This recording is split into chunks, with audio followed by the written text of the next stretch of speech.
Seja como Caleb e não se sinta como um gafanhoto. Este é o tema da palavra de hoje. Nós vamos compartilhar uma mensagem muito rica que está no livro de Números, nos capítulos 13 e 14 do livro de Números. E o contexto do que nós vamos falar aqui hoje envolve Caleb. Ele foi um dos jovens escolhidos por Moisés e pelos líderes de Israel para que fossem sondar a terra prometida que Deus havia lhes dado, lhes designado, para que eles pudessem trazer um relatório do que eles tinham visto, do que eles tinham encontrado na terra prometida.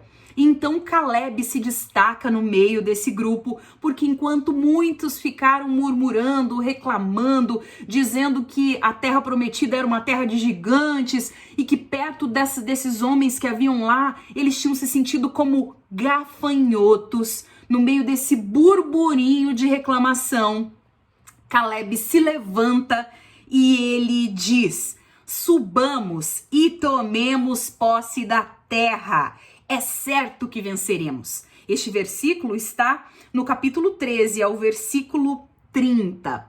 Então, no meio de muitas vozes negativas, Caleb se levanta crendo que ele teria condições, assim como todo o povo, de tomar posse da terra prometida, porque ele cria no Deus Todo-Poderoso. No dia a dia nós temos que ser como Caleb e não como os gafanhotos. Temos que ser aquela pessoa que, por mais que as vozes ao nosso redor sejam completamente negativas e tentem nos levar a uma descrença, a uma crise de fé, a imaginar que aquilo é impossível, porque muitas vezes humanamente realmente parece impossível, nós temos que ser como Caleb. Primeiro nós temos que nos levantar, foi a primeira coisa que ele fez. E depois nós temos que ter a atitude e também a positividade, a crença, a esperança de que tudo vai dar certo.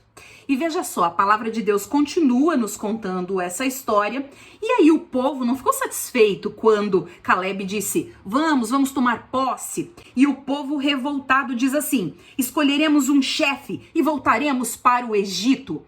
E aqui Deus tocou meu coração para compartilhar com você outra coisa. Vigia, irmão. Vigia, minha irmã, para não querer voltar para a escravidão que Deus já te tirou. Vigia para não querer voltar a abraçar um problema, uma maldição que Deus já te deu livramento.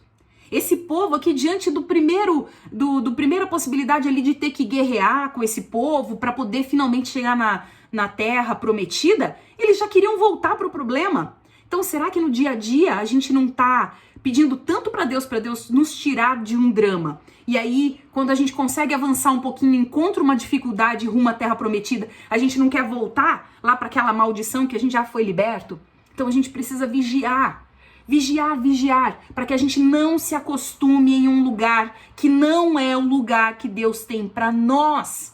Muitas vezes até com um problema a gente se acostuma. Muitas vezes até com um contexto negativo a gente se acomoda.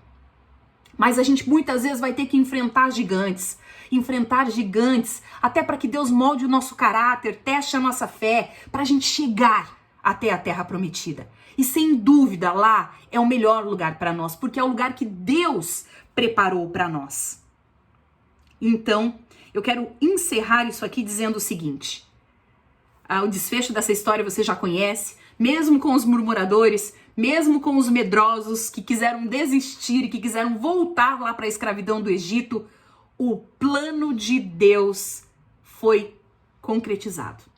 E aqui Deus me tocou sobre outra coisa, que não importa o barulho, não importam as reclamações, não importa o cenário ao seu redor. Se Deus tem um caminho para você e você estiver firme nele, você vai chegar. O que você não pode fazer é, no meio do caminho, desistir e voltar para o seu Egito. Se negue a voltar para o seu Egito, meu irmão, minha irmã. Nessa noite eu te digo, se negue a voltar para o seu Egito. Então, Caleb diz aqui: se o Senhor se agradar de nós, Ele nos fará entrar nessa terra onde há leite e mel com fartura e a dará a nós. Somente não sejam rebeldes contra o Senhor e não tenham medo. Olha Caleb nos ensinando aqui. Não sejam rebeldes. Não tenham medo. Creiam no Senhor e sigam firmes, porque Ele vai nos sustentar. Se Ele se agradar de nós, Ele vai nos sustentar. E a terra que Ele prometeu será nossa. Receba, em nome de Jesus. Se você foi tocado pela mensagem, curta, compartilhe e se inscreva neste canal.